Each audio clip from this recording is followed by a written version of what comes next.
Unang-una po, hindi man po sinisik yung advice ninyo. Kasi wala man talaga kayong maibibigay na advice. Kasi sa sarili nga ninyo po, hindi ninyo na-advisean yung sarili ninyo. Tingnan ninyo, patong-patong na problema yung inyong kinakaarap. Di ba? So hindi kailangan po, Sara Duterte, ang advice ninyo. Hindi kinakailangan ng ating Pangulong Bongbong Marcos. Kayo ang nangangailangan ng advice. Kasi kung sa anak, kayo yung anak na nawala sa landas, sa tamang landas. Kasi nga po, wala din sa tamang landas yung inyong tatay.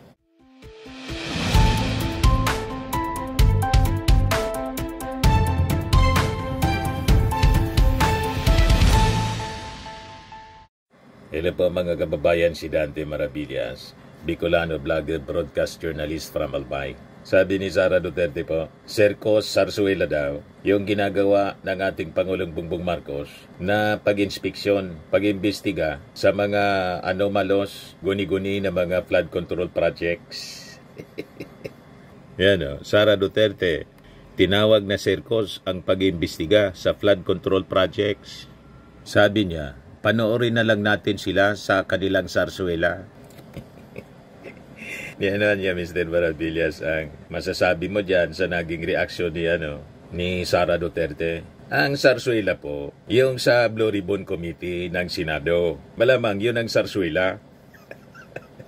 Pero yung expose, mga kababayan, ni Ping Lacson, yun, hindi yun zarzuela. Kasi yung mga iniimbestigan doon ay base po sa naging suna ng ating Pangulong Bongbong. At yung launch na isumbong sa Pangulo, galing mismo yon mga kababayan, sa sumbong ng mga mamamayang Pilipino. Kaya malabo na zarzuela yon. Isa pang hindi na zarzuela na masasabi natin, yung sinusulong po ng Congress na investigasyon. I think magsisimula na rin po sila. September to yata. Yung Tri-Committee. Kasi po, pinangungunahan yun ng minority. Walang control ang majority. Doon mga kababayan sa magiging investigasyon ng minority. Buwilo sila doon. Ang mag-spearhead po, si Terry Ridon, Bicol Saro. Yung Bicol Saro po, independent po yon. Independent sa majority. Left-leaning din yun po. Kaya malabo ang sinasabi po na zarzuela na investigasyon tulad ng akusasyon mga kababayan ni Sara Duterte. Yan sabi rito sa report ng News 5, panoorin na lang daw natin. Panoorin na lang natin sila sa kanilang zarzuela. Ito ang komento ni Vice President Sara Duterte sa pagharap ng administrasyon ni President Bongbong Marcos sa problema sa korupsyon sa bansa, partikular na sa umano'y anomalya sa flood control projects. Sinabi niya to nang tanungin siya kung paano niya haharapin ang mga usapin ukol dito kung mayroon siyang pagkakataon. Sabi ni Sara, yan yung sinasabi ko kanina na ayaw kong magbigay ng libreng advice sa administrasyon. Korupsyon, tapos flood control lang. Ang daming projects sa gobyerno, hindi lang flood control projects. Saad ng bise, ayaw kong magbigay ng libreng advice sa administrasyon. Panoorin na lang natin sila sa circus nila. Unang-una po, hindi man po sinisik yung advice ninyo. Kasi wala man talaga kayong maibibigay na advice. Kasi sa sarili nga ninyo po, hindi ninyo na-advisean yung sarili ninyo. Tingnan ninyo, patong-patong na problema yung inyong kinakaarap. Di ba? So hindi kailangan po, Sara Duterte, ang advice ninyo. Hindi kinakailangan ng ating Pangulong Bongbong Marcos. Kayo ang nangangailangan ng advice. Kasi kung sa anak, kayo yung anak na nawala sa landas, sa tamang landas. Kasi nga po, wala din sa tamang landas yung inyong tatay. Di ba? Wala man maibibigay na tamang advice yung inyong tatay. Kasi wala din sa tamang landas. So, lahat kayo nawala sa direksyon. Kaya patong-patong yung problema ninyo na kinakaharap. Na yung abogado nga po ninyo, si Atty. Kaufman, ang iniisip makipagkita sa ating Pangulong Bongbong Marcos para hilingin ang approval para sa nire-request ninyo sa ICC na interim release. You see? So, malamang sa malamang, yan ang request ni Atty. Kaufman na interim release at gustong makipagkita sa ating Pangulo para makiusap. Malamang disapprove.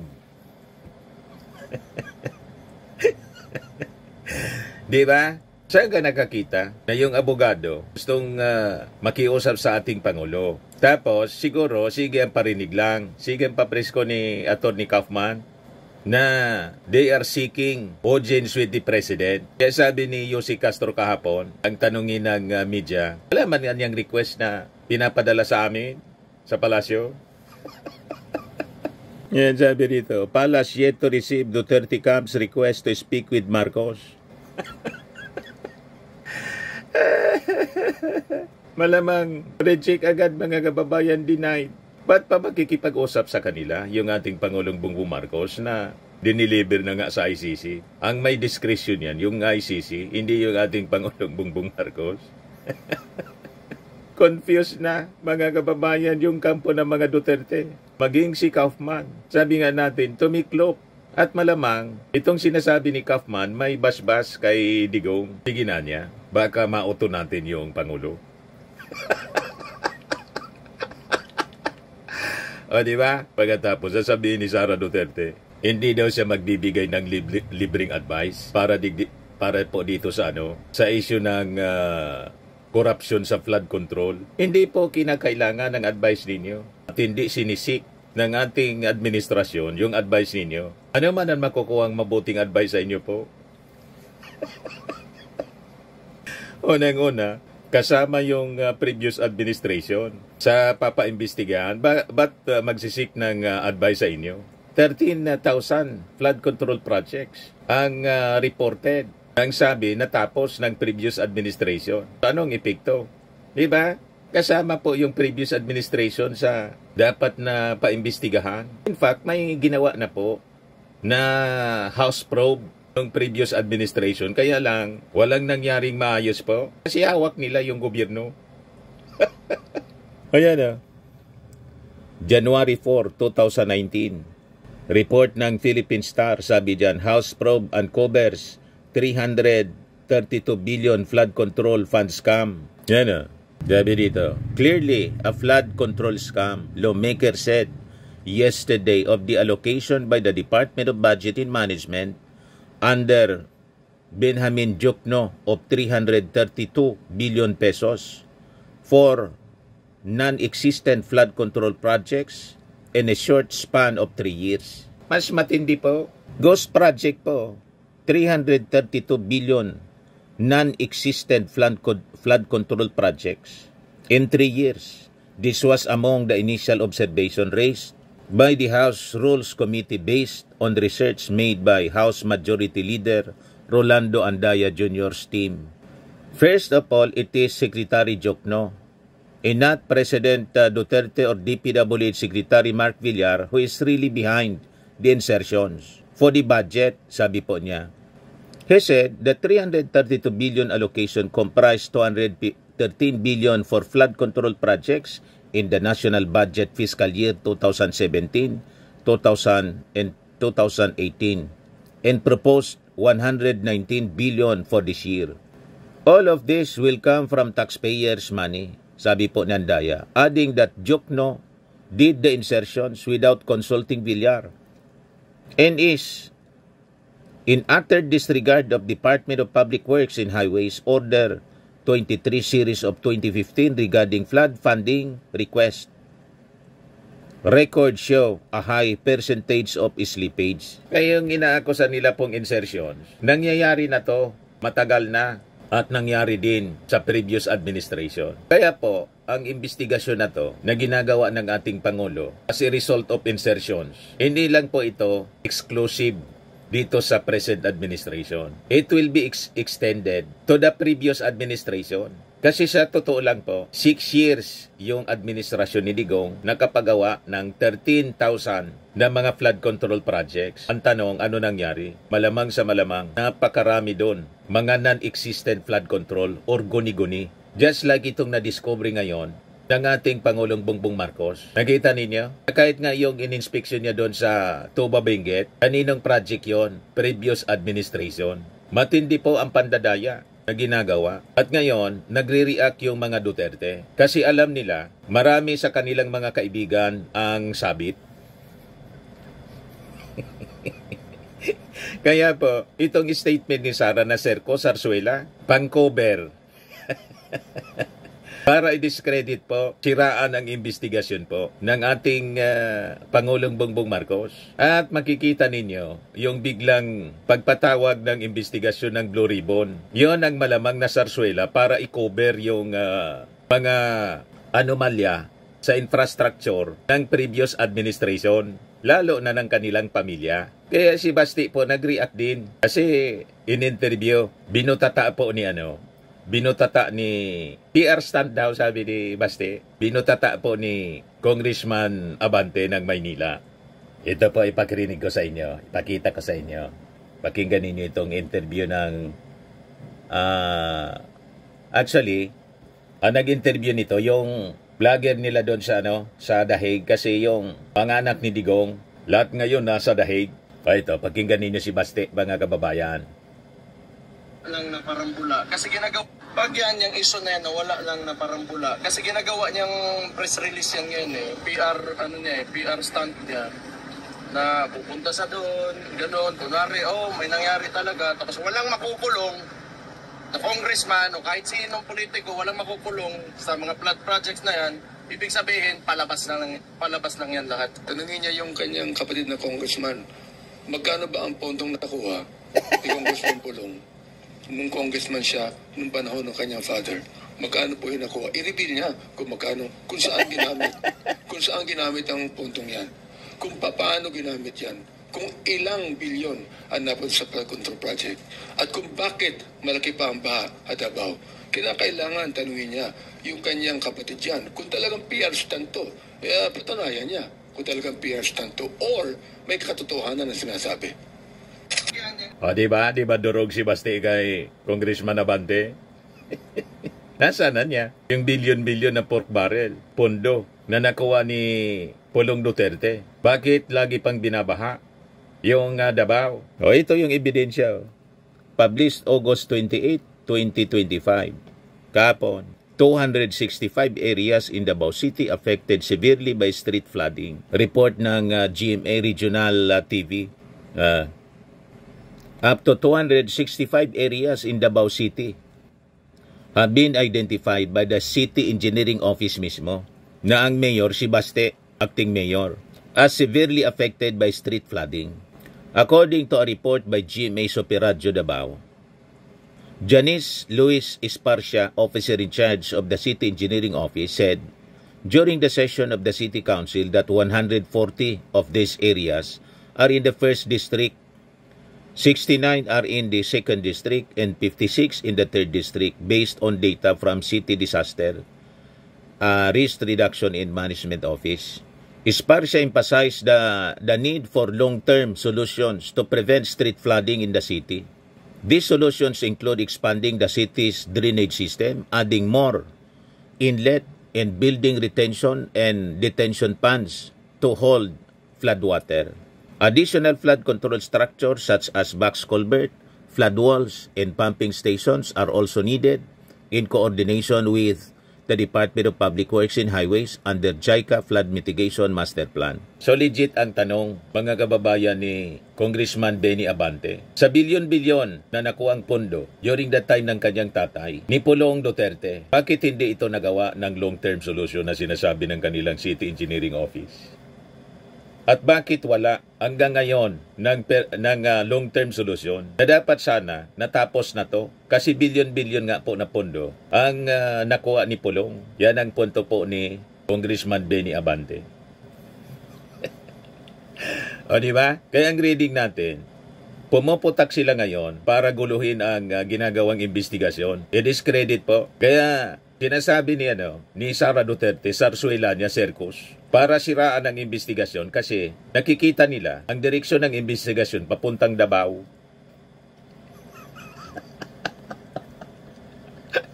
Di ba? Hindi man po pwede na hindi mapunta sa Davao. Inuna muna ng ating Pangulo yung Bulacan, sunod Iloilo, sunod Baguio, malamang ang sunod Davao. Nababasa nila, mga kababayan. Kaya ngayon pa lang sinisiraan ng circus. Nagets na ninyo kung bakit gano'n ang sinasabi ni Sara Duterte? Yung kanyang cousin nga po, hindi makumbinsi. Nagbigay na din ng tip si Noel Duterte. Kasi sabi ni Sara, nanawagan siya for wider corruption probe not limited to flood control anya. Yan o. Sunstar Davao, Vice President Sara Duterte has called for an investigation into massive corruption in government amid administration's crackdown on anomalous flood control projects. Biglang nag-post si Noel Duterte, kamag-anak nila, na hindi kumbinsido sa pamamalakad nila. Sabi niya, let's start that investigation with the 612,500,000 of confidential funds you spend on what exactly? Sinupalpal po. Tama naman po. Nananawagan ka ng wider probe sa korupsyon. Pagkatapos, yung impeachment case, archive. In-archive ng mga kaalyado mo. Ano yon? Di ba korupsyon yon? Investigasyon sa korupsyon. Pagkatapos, sinabutahin ng mga kaalyado niya yung trial. Imbis forthwith proceed, forthwith archive. At yung abogado niya, nagpasaklulo sa question yung technicality, constitutionality po, question sa Supreme Court. Nakita ninyo? Double talk palagi sila, mga kababayan. Iba yung sinasabi sa ginagawa. Alam na natin yan kasi paulit-ulit nilang ginagawa ang mga ganyang mga pronouncement. O ngayon, ito na naman, nag-challenge siya. Hinamon yung ating Pangulo, yung Marcos administration, for a wider probe sa corruption daw. Pagkatapos, sasabihin niya, Zarzuela, yung ginagawang investigasyon ng administrasyon sa mga flood control projects, circus daw Zarzuela. At kay Baste, PR stunt. O diba? Yan sabi dito. In an interview in The Hague, Netherlands, Duterte expressed doubt about the real intention of the government in launching a massive investigation into anomalous flood control projects across the country. Huwag tayo tumigil sa flood control projects dahil noong 2023-2024, noong 2024 last year, nagsabi na ako sa school building program pa lang ng Department of Education, pinagati-atian na ng members of the House of Representatives pero walang nag-react. Hanggang ngayon, walang nagsasalita, walang nag-iimbestiga. Hindi lang naman flood control sabi ni Sara. Diretso nilang kinuha yung budget, diretso nilang kinuha ang school building program, ang SBP, at pinagati-atian nila sa loob ng House of Representatives. Diniretso nilang ini-attach yung listahan nila doon sa GAA, House version ng GAA, at inakyat nila sa Senate. In fact, during the Senate hearing ng Department of Education, lumabas na yon at tinanong yon ni Senator J.B. Estrada. Jingo Estrada siguro or J.B. Ercito. Pero nung nagsabi kami at alam yon ni BBM, wala naman siyang reaction So kaduda-duda kung bakit bigla ngayon meron tayong investigation sa flood control projects kung seryoso talaga sila. Seryoso po talaga sila. Yung sa Kwan nga po, yung sa Tuba Benguet, kapartido pa niya. Yung kontraktor doon, Partido Federal ng Pilipinas, tumakbo. Ilang siguro natalo. Pinuntahan mismo ng ating Pangulo. At malinaw naman yung sinabi ng ating Pangulo na kung mafa-found out na involved yung kanyang mga kaalyado, kaibigan, hindi na niya tayo kaalyado. Malinaw yun na statement ng ating Pangulo sa interview po sa kanya. Yan Mga kababayan, pakinggan natin yung sinasabi ng ating Pangulo dito. The key thing here is to fix the problem. I always say this, but I'm sure you've heard me say it before. Fix the problem, not the blame. You cannot fix the problem without knowing who to blame. Yes. So that one thing follows another. So for us to fix the problem, we have to know what happened and where did it go wrong at sinong dapat managot. Meron dapat naman managot dahil sa dinadaanan na hirap na dinadanas ng ating mga kababayan. They have to be told who is responsible and somebody has to answer for their suffering. Paano kung kaalyado ninyo? Sorry na lang. Hindi na kita kaalyado kung ganyan ang ginagawa mo. Ayaw na kitang kaalyado. Malinaw na Sara Duterte, ayaw na kitang kaalyado. Kahit kaalyado. And in fact, itong mga contractors na to, dati itong sumusupport sa ating Pangulong Bongbong Marcos. Ang sabi ng ating Pangulo, kasi binigyan sila ng negosyo. Di ba? Kaya nga mga kontraktor sila ng ating gobyerno. Binigyan na sila ng pabor. Bakit? Inaward sa kanila yung kontrata. Ang pakiusap lang naman ng ating Pangulong Bongbong Marcos, pag ikaw binigyan ng kontrata ng gobyerno, gawin mo yung tama, implement mo ng maayos, pag mong dadayain, di ba? Binigyan ka na ng hanap buhay, ng kontrata, pagkakakitaan. Pagkatapos, ano ginawa? Anomalous yung implementation. Dinaya yung gobyerno. Worse, yung iba guni-guni. Walang inimplement na project. Yan ang ayaw ng ating Pangulo. Niloloko ng mga contractors. Kasabwat yung mga congressmen. And maybe, sabi ni Ping Lacson, may mga senador din na sangkot. Pati mga mayors at gobernador. Kaya nga po, nilunsad ng ating Pangulo ang sumbong sa Pangulo. Linaw ang mensahe ng ating Pangulo eh. Hindi na kita kalyado. Ano kayo ngayon? O ngayon, kunin natin yung mga reactions dito ng mga netizens. Sabi ni Ababaw, Bobo. Sabi ni Pete Egar, ngungo ka talaga. Sabi ni Maggie Taverner, the worst vice president in the Philippine history. Sabi ni Gina M. Caranza, yan ang BP, sarili lang iniintindi. Di mo dapat pinipersonal kung ano man yung problema niyong dalawa ni PBBM. Kung mahal mo ang Pilipinas at concern ka sa tao, uuwi ka na dito at tutulong ka. Binabantayan mo, tatay mo dyan, pinapasweldo ka ng Pilipinas. Sabi ni Madido, Ma'am, you are the whole circus. Sabi ni Melda Alim, parang ikaw din lang. Circus at sarsuela din gawa mo. Sabi ni Tomas Shelby, 51 billion is webbing. Sabi ni Nam Odarom, stop na dapat sweldo sa bruhildang ito, inutil. Sabi ni Edgardo Cullarin, she knows those who are investigating in the Senate are her sympathizers and allies. Sabi ni Anthony Ongkinko, 51 billion, where you na? Sabi ni Jesse Francis Ribostillo, she is very toxic. Hilig magpuna, wala namang nagagawa na matino. Iwan ko kung bakit support ka pa rin. Sabi ni Marilo Galo, harapin po ninyo ang kaso against sa inyo. Huwag kayong magtago sa likod ng mga kaalyado nyo sa Senado. Nakakaawa po kayo dahil blinded kayo sa ginagawa ninyo. Sabi ni Marisa de Guzman, BBM, the greatest president of the Republic of the Philippines, he globally admired for his integrity, intelligence, and strong character. Sabi ni Dali Kauntik, sayang kung natuloy ang impeachment, na-clear nyo na sana pangalan ninyo at napangalanan nyo na ang tunay na pangalan ninyo, Grace Piatos, etc. At nabulgar din ang mga tunay na kurakot. Yan din ang malaking ambag ninyo sa mga mamamayan na matagal nang naghihirap dahil sa korupsyon. Puro na lang criticize, di ginagawa ang solusyon. Sabi ni Angel Marie, BP na taga po na walang gawa pero sinasahuran, sana all.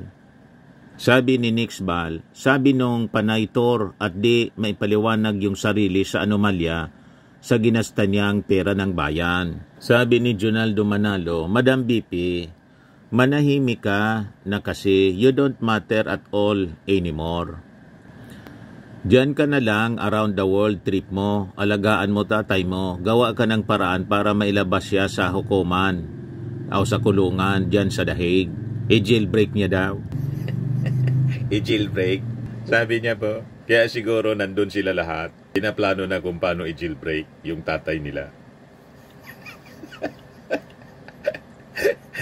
You see? At malamang yung video niya, napanood na ng mga ICC judges, lalong inigpitan yung security ng kanyang tatay. Tabaka i-jailbreak po. Nanawagan na si Baste na pumunta doon yung mga supporters nila para mag-rally. Baka ipi-people power, mga kababayan, ng mga DDS yung ICC, lolosobin siguro para i-jailbreak si Digong. You see? Sabi ni Grace Domingo, itong babaeng to, sa kapal ng mukha, sa dami ng pagnanakaw na nagawa niya, may mukha pa rin siyang magsasalita. Sabi ni Jocelyn Cosoda, abangan ko ma-expose ang mga racket mo. Walang pumabor dito kay Sara Duterte. Sabi ni Rema Ladaran, kasama sa Zarzuela at Circos, mga project last administration. Kaya po, better no advice at mas lalong di kailangan ng words coming from you po. Dahil isa sa mga viral na nagbabaha ang Davao, ilang congressman ang kapamilya mo. Patawa ka din, isa at never ka na nakakatuwa. Sabi ni Dinwaldo Mabunga Misano, mas malala pa ito sa baha ang bunganga. Sabi ni Ryan Ignacio, tanungin mo yung kapatid mong congressman, saan na yung 51 billion niya na flood control sa Davao? Sabi ni Michael D. Ocampo, parihab ka inday. Sabi ni Renato Cortez, sa DepEd, Circos din ba? Sabi ni Rose Bihirano, the first ever vice na wala nang ginawa kundi puro pangungutya, ang kapal ng bangs. Sabi ni JC Valdez, unahin mo kapatid mo, 51 billion budget sa Davao, highest congressman sa kasaysayang binigyan ng ama ng presidente. Dapat isinasama ni Marcolita yan sa Blue Ribbon kung talaga. Huwag magmagaling. Tax namin yan, kaya may pakialam kami mag-comment. Sabi ni Miguel Angelo, say that to Mary Grace Piatos. Sabi ni Marie, kahit ano pang sabihin mo, yung confidential funds, ibalik mo. Sabi ni Byron Milstead, funny, many of the ghost projects were ongoing during her father's administration, but I guess that is irrelevant. Move the country forward by abandoning dynastic politics. You see, walang pumabor kay Sara Duterte sa kanyang sinabi. Ang intensyon mga kababayan nito, na pag-label niyang Zarzuela para siraan ang ginagawang investigasyon ng ating Pangulo. Kasi maraming sabit sa kanyang mga kaibigan at kapamilya. O diba, malinaw mga kababayan? Yan malamang ma-revive ito po. 332 billion flood fund scam. 2019. 265 areas in Davao City affected severely by street flooding despite ng bilyon-bilyon na flood control projects at pork barrel ni Pulong. Yun ang hamon ni Congressman Abante kay Baste. O di ba pa? Sa mga naghanap ng malinis and spacious fitness gym, pumunta lang po kayo sa aming Colossal Fitness Gym. We also offer Grab Car Rental with our brand new 2023 model ng Toyota Innova. We also accept booking for those who are planning to travel via PAL, Cebu Pacific, and other airline companies, local and international, and bills payment for Meralco Bills, PLDT, Aleco Bills, etc. Ang Colossal Fitness Gym is located at 3rd floor Security Bank Building, Landco Business Park, Legazpi City, Albay. For inquiries, look for Chilon Maravillas. Contact number 0966-802-0949. Yan yung aming Innova. Lagi na pong matao sa amin. Pati mga foreigners po, tingnan ninyo. Mga British tourists sila. Ang lalaki ng katawan mga kababayan, nag-gym sa amin. Ito naman po, Indian National. Ito mga mga European sila. Ito naman yung bago naming product na binibenta online, Eye Glow Serum. Whitening po siya galing sa South Korea. Tingnan ninyo yung epekto sa aking anak na architect entrepreneur, Riz Maravillas. For inquiries, look for Riz Maravillas on FB. Ito naman po yung Firmax Firming and Lifting Cream.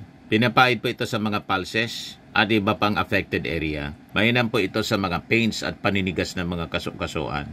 Ito po, Automax Radiant Serum. Sa mukha naman yung application. Anti-aging po siya. You will look 10 years younger than your age. Ito naman po yung bagong product naming binibenta online. I Am Worldwide Amazing Pure Organic Barley Powdered Drink Mix from Australia. Ayan po sa 8th anniversary ng I Am Worldwide Corporation sa SM Mall of Asia sa o October 19. Yung gusto mga kababayan na mag-try nito na napaka-healthy drink mix, amazing barley, message na lang po kayo sa amin. Kung magninegosyo kayo sa aking anak na architect entrepreneur Riz Maravillas. Sa mga mahilig naman po sa mga imported bags and wallets, dumiretso na lang kayo kay Ma'am Eileen Rosales, Eileen Closet po. Nakabase sa Amerika.